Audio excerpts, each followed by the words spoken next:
ओम शांति। आज 20 अगस्त 2024 के ईश्वरी मधुर महावाक्य सुनते हैं। मीठे बच्चे, काम काज करते हुए भी एक बाप की याद में रहें। चलते फिरते बाप और घर को याद करो, यही तुम्हारी बहादुरी है। आज के मूल्य से प्रश्न है, बाप का रिगार्ड और डिसरिगार्ड कब और कैसे होता है? उत्तर है, जब तुम बच्चे बाप को अच्छी तरह याद करते हो तब रिगार्ड देते हो। अगर कहते याद करने की फुर्सत नहीं है तो यह भी जैसे डिसरिगार्ड है। वास्तव में यह बाप का डिसरिगार्ड नहीं करते, यह तो अपना ही डिसरिगार्ड करते हो। इसलिए नामी ग्रामी केवल भाषण में नहीं लेकिन याद की यात्रा में बनो। याद का चार्ट रखो, याद से ही आत्मा सतो प्रधान बनेगी। ओम शांति। रूहानी बच्चों प्रति रूहानी बाप समझाते हैं, यह जो 84 के चक्र का ज्ञान समझाया जाता है, यह तो एक नॉलेज है जो तो हम बच्चों ने जन्म जन्मांतर पढ़ी है और धारणा करते आए हैं। यह तो बिल्कुल सहज है, यह कोई नई बात नहीं।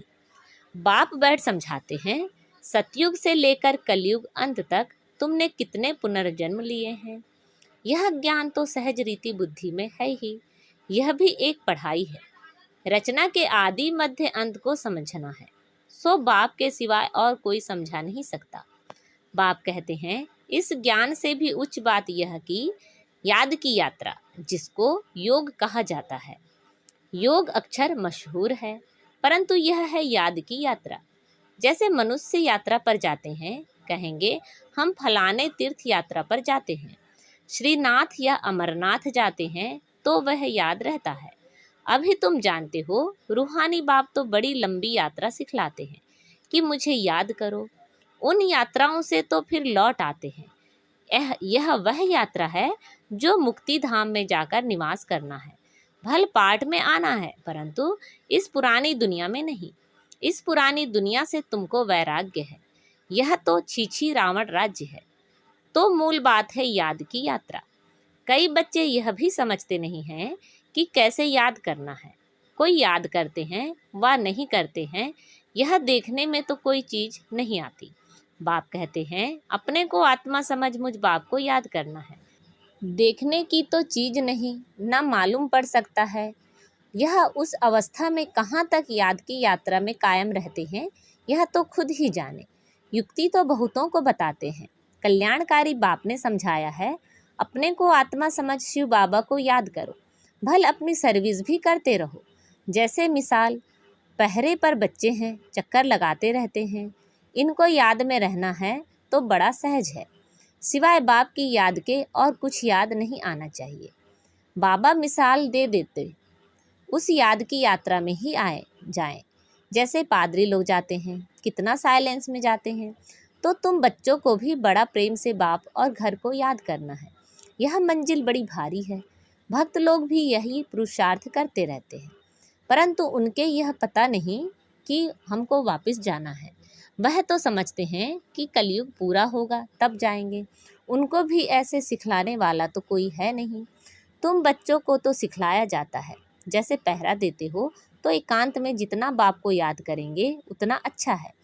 याद से पाप कटते हैं। जन्म जन्मांतर के पाप सिर पर हैं।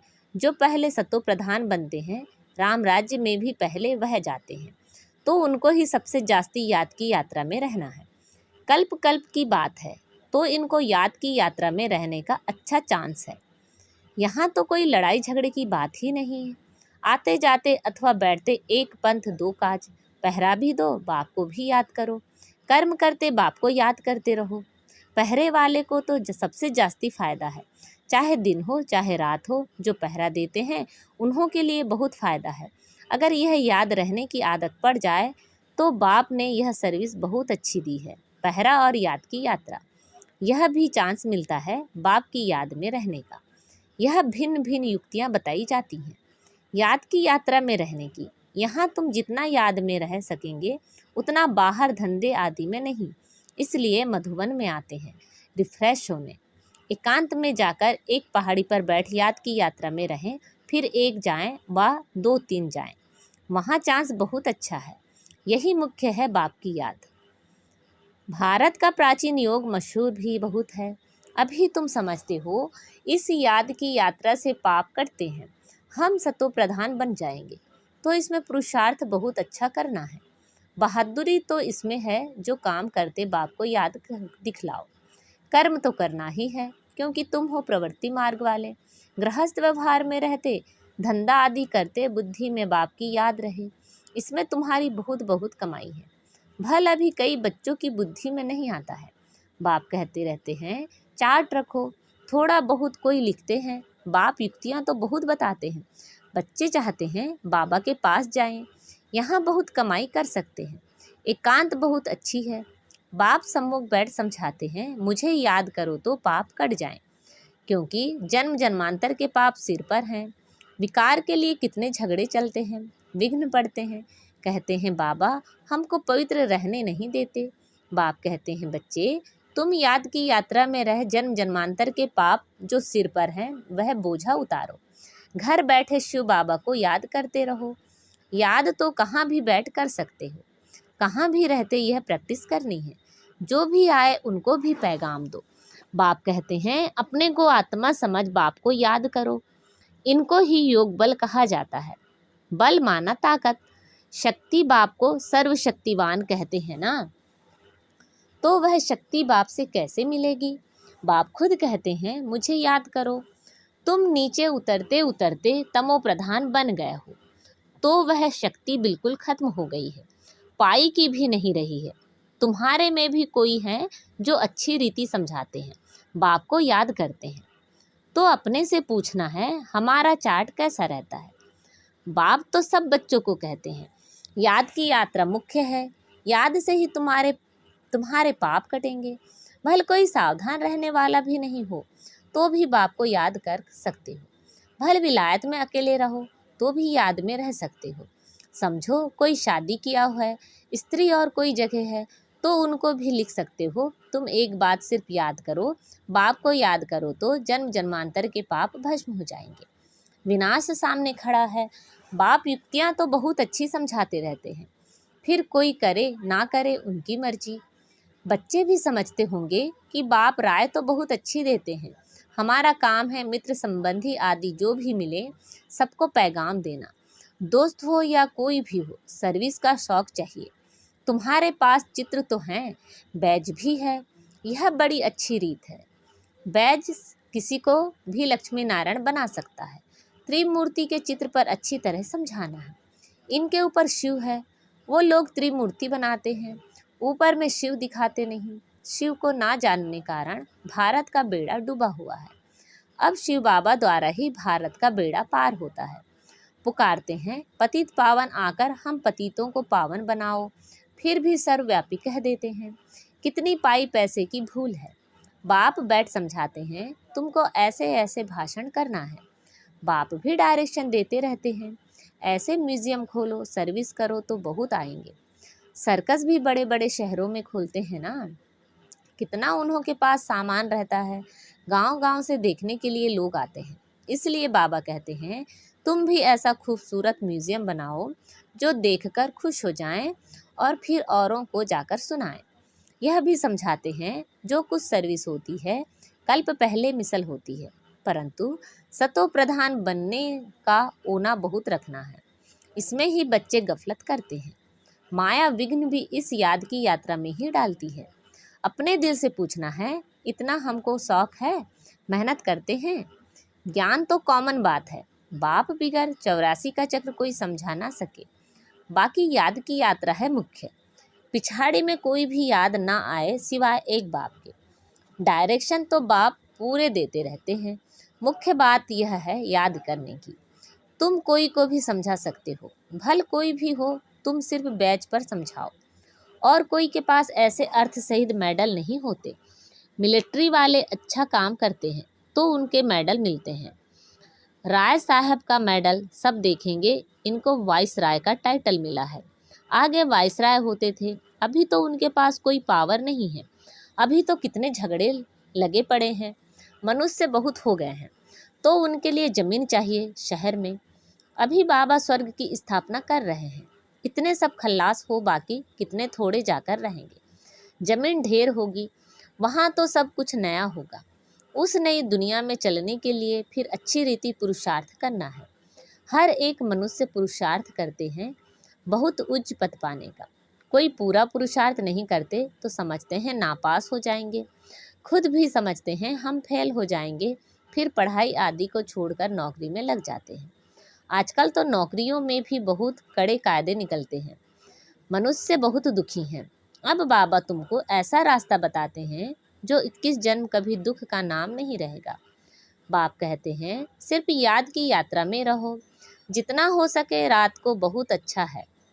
भल लेटे हुए याद करो, कोई को फिर नींद आ जाती है, बूढ़ा होगा जास्ती बैठ नहीं सकेगा तो जरूर सो जाएगा। लेटे हुए बाप को याद करते रहेंगे, बड़ी खुशी अंदर में होती रहेगी, क्योंकि बहुत बहुत कमाई है। यह तो समझते हैं टाइम पड़ा है, परंतु मौत का कोई ठिकाना नहीं। तो बाप समझाते हैं मूल है याद की यात्रा।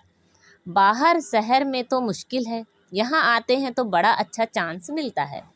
कोई फिक्रात की बात नहीं, इसलिए यहाँ चार्ट बढ़ाते चलो। तुम्हारे कैरेक्टर्स भी इसमें सुधरते जाएंगे। परंतु माया बड़ी दुस्तर है, घर में रहने वालों को इतना कदर नहीं रहता है जितना बाहर वालों को है। फिर भी इस समय गोपों की रिजल्ट अच्छी है।